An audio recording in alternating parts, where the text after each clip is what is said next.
নমস্কার, কেমন আছেন সবাই? আশা করছি আপনারা সবাই ভালো আছেন। আমার প্রবাসী বাঙালি চ্যানেলে আপনাদের অনেক স্বাগত জানাই।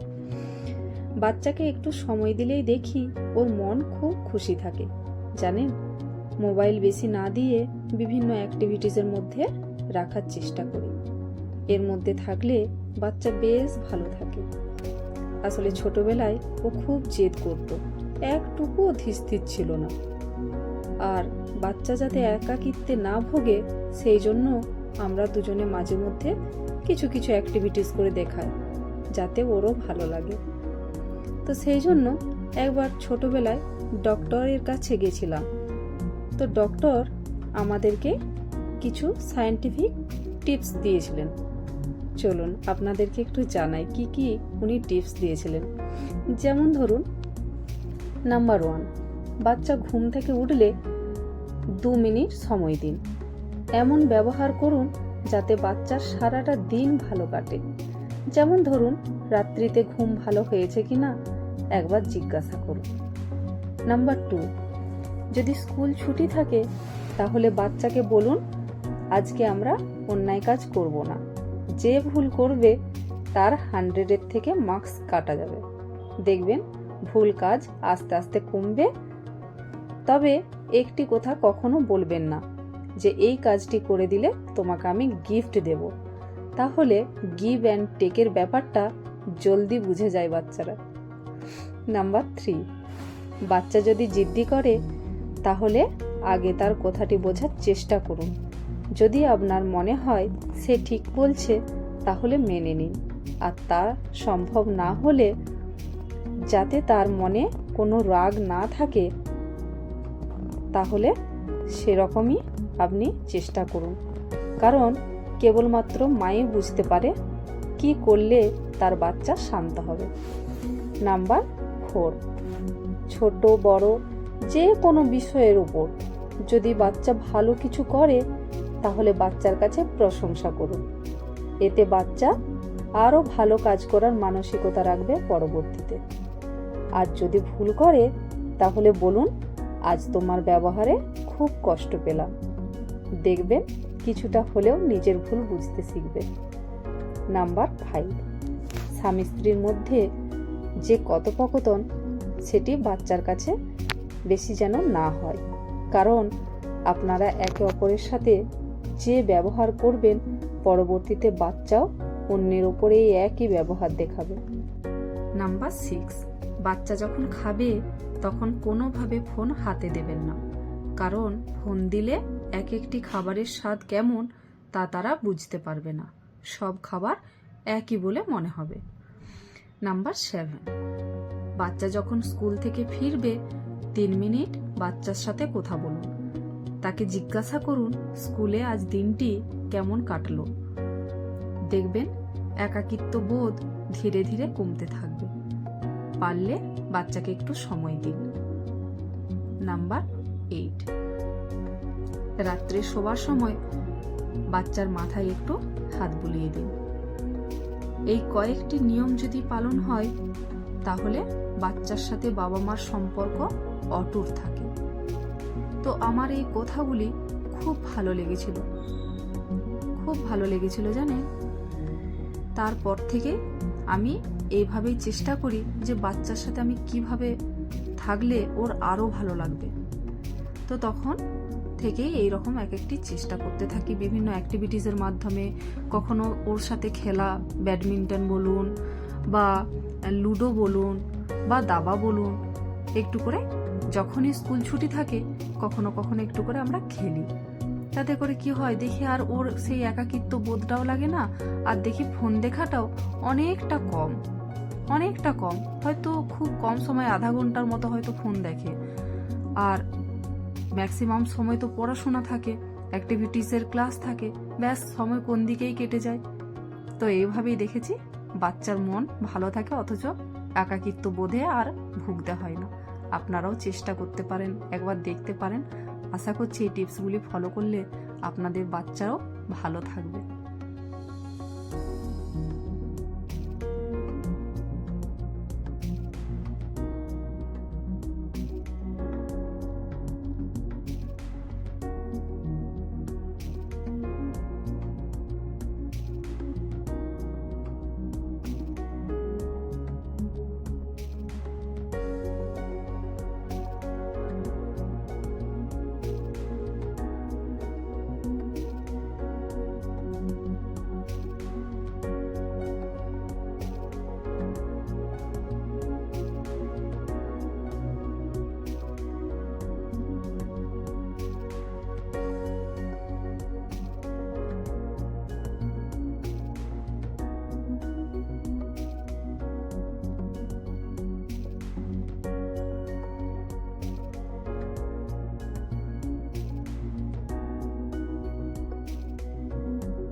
ভিডিওটা কেমন লাগলো অবশ্যই কিন্তু জানাবেন। চলুন তাহলে আজকে এখানে বিদায় নিচ্ছি, আবার তাড়াতাড়ি দেখা হবে পরের একটি ভিডিওতে। ততক্ষণ পর্যন্ত আপনারা সবাই ভালো থাকবেন, সুস্থ থাকবেন। কেমন?